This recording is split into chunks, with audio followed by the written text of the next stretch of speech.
سوال ہے کہ سجدہ سہو کا طریقہ بتائیں. شیخ عبید الرحمن کیا ہوتا ہے اس کا؟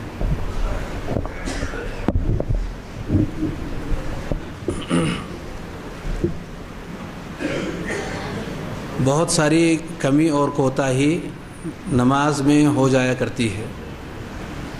اگر کچھ ایسی کمیاں جس کا تعلق واجبات صلاۃ سے ہے، یعنی کچھ ایسے کام چھوٹ جائیں جو نماز کے اندر واجبات سے اہل علم نے شمار کیے ہیں، تو اس کے چھوٹنے پر سجدہ سہو ہے.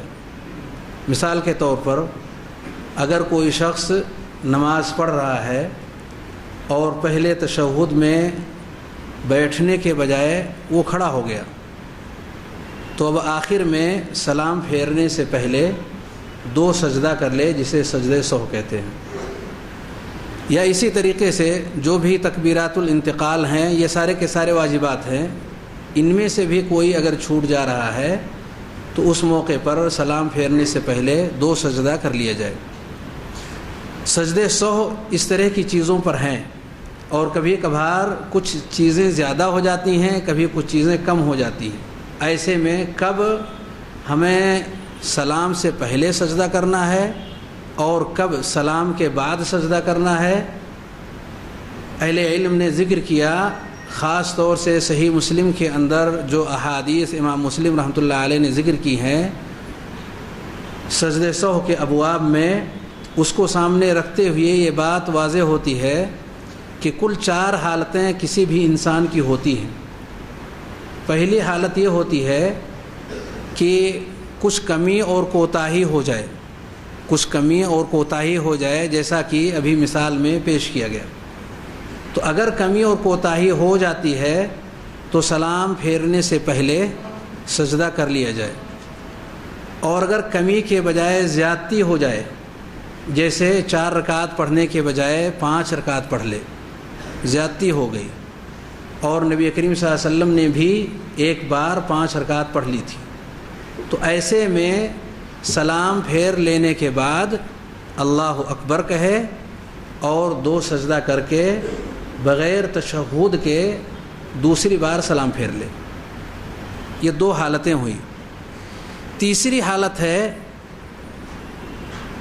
جس کو ہم کہتے ہیں بھول جانا، کہ آدمی نماز میں بھول چوک کا بھی شکار ہوتا ہے، کہ کبھی کبھار ہمیں یہ یاد نہیں رہتا کہ ہم نے 2 رکعت نماز پڑھی یا 3 رکعت پڑھی. اس طرح کی اگر بھول چوک کا اندیشہ ہو تو اس کی 2 شکل ہے. ایک شکل تو یہ ہے کہ اسے کچھ بھی پتہ نہیں کہ 3 پڑھا یا 2 پڑھا، کچھ بھی ذہن کے اندر بات نہیں آ رہی ہے. ایسے میں نبی کریم صلی اللہ علیہ وسلم نے ہمیں جو رہنمائی فرمائی کہ ہم 2 حالتوں میں سے جو کمتر والی حالت ہے، یعنی 2 اور 3 میں اگر شبہ ہو رہا ہے تو ہم 2 پر اعتماد کرتے ہوئے 2 رکعت مانیں اور سلام پھیرنے سے پہلے 2 سجدہ کر لیں.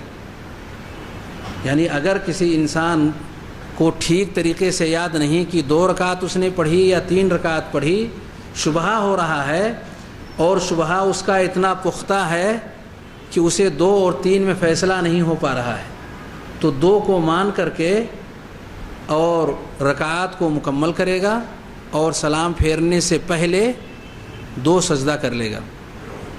لیکن اگر شبہ ایسا ہے کہ وہ فیصلہ لے سکتا ہے، کسی نہ کسی حق میں فیصلہ اس کا جا سکتا ہے، ظن غالب اس کا آ سکتا ہے کہ کم ہے یا زیادہ ہے، تو جو بھی اس کا ظن غالب ہو، یعنی ذہن کا میلان جس طرف زیادہ ہو کہ 2 رکعت کی طرف زیادہ ہے تو 2 تسلیم کر لے، 3 رکعت کی طرف ذہن زیادہ مائل ہے تو 3 کو مان لے اور اسی پر نماز کو مکمل کرے اور سلام پھیرنے کے بعد 2 سجدہ کر لے.